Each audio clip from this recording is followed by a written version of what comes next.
market? What were you expecting earlier today, and what are you expecting for the rest of the day? Yeah, sure.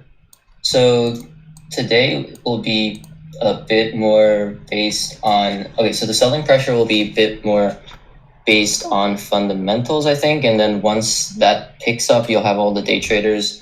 Of course, I'm telling you guys, don't day trade this, but there's going to be people in this world that will day trade this stock. So a lot of today's plays, people are looking for reversal plays, especially when you see RSI and MACD so low here. People are expecting a bounce very soon. It looks like at market open, there was a bit of optimism. People were buying this. Gradual sell-off. And this is from, let's say, people who might have played earnings, who wanted to play earnings, but didn't expect earnings to not be like stellar or anything. Earnings certainly wasn't bad, but it wasn't like stellar either. So I think these were groups of people who played earnings and wanted to back out while the stock was up a little bit to cut losses. Okay. For now, I see the potential for more buying. We might be able to test the 170 levels, but the volume does seem lower. It's certainly not as low as yesterday, but volume needs to pick up before we're able to test new resistance levels. Let's zoom out a little bit and cover it from the daily chart. We've been tracking that cup and handle for a long time. We can even look on WardenElite's chart right here. We have the left lip of that cup over on the January gamma squeeze and the right lip of that cup on the March gamma squeeze. And that trailing handle is now starting to push down below the upper half of this cup. Do you know about this pattern, and how comfortable are you talking about it?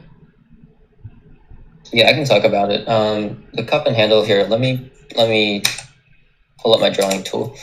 So the cup and handle happens usually when a undervalued stock garners public interest. And it takes about like 6 to 7 weeks for the pattern to form. So what happens is initially you have some manic buying from people. So the stock moves from underbought to overbought. And this left part isn't really part of the cup and handle pattern, but eventually you reach a peak that's overextended, and that's not supportable. And on our side, it's like extremely overbought. So over a period of time, the stock will settle down to its true value, and that could take anywhere from like 2 to 3 weeks.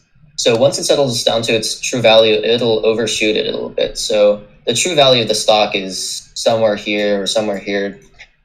Somewhere that's above the floor of the cup. So what happens is once the implied volatility settles down, so for a stock to climb, you need IV to be low. So you need to have the stock trade sideways for a couple of weeks. It takes a really long time for when IV goes up as much as it did for this particular stock. You need several weeks. You need like 3, 4, 5, like you need a lot of weeks for IV to settle down.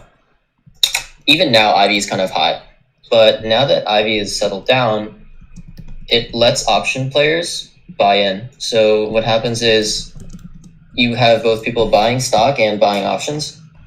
So that starts to form the other half of the cup. And over time, the IV is up again, but not as high as the first time. And that usually follows a brief period of consolidation where eventually you need some kind of technical or fundamental catalyst to drive the handle. I'm not saying that the handle will happen, but there needs to be some form of a catalyst here to allow us to finish the cup and handle pattern. So that catalyst we were hoping to find in the earnings call, or maybe perhaps some of us were hoping to find. Did your expectations of the earnings call get matched to reality, or were you just as surprised? I think my expectations were a little bit higher than what actually happened, and both in a fundamental sense and in a technical sense. So in a technical sense, I think I didn't think it would be testing 150s, but now it's testing the 150s. In a fundamental sense, I think that I didn't think that COVID would impact their operations as much. They did miss EPS slightly, but again, I did warn people Q4 could be bad, but future-looking statements could be good, and I think they were good, especially if you go to, let's see, if you take a brief look at their consolidated statement of operations and their balance sheet, you can see they still have lots of cash on hand. I don't think they have a problem with cash. People were wondering if they were going to offer stock, right, or sell stock. I think it's unlikely because they know that a lot of public perception of their stock is based on how they treat, the shareholders as well as the customers. So if they sell stock, I think a lot of people would not be happy. And they do have a lot of cash on hand as well for transforming their business. They've also reduced liabilities. I imagine they have reduced their leasing. Yes, so they have reduced their lease liabilities as well. They're transforming into e-commerce. So by reducing leases, they're able to cut costs, and that will result ultimately in higher margins. Cody Becker says, check page 3, business and growth strategies, paragraph 2, denies offering until after at the money limit is increased, or ATM limit is increased. So business and growth strategies, paragraph 2. So there it is. Yeah, I think let me see. I believe I found something in this paragraph previously where they talk about the conditions where they would offer stock. Let me see if I can find it.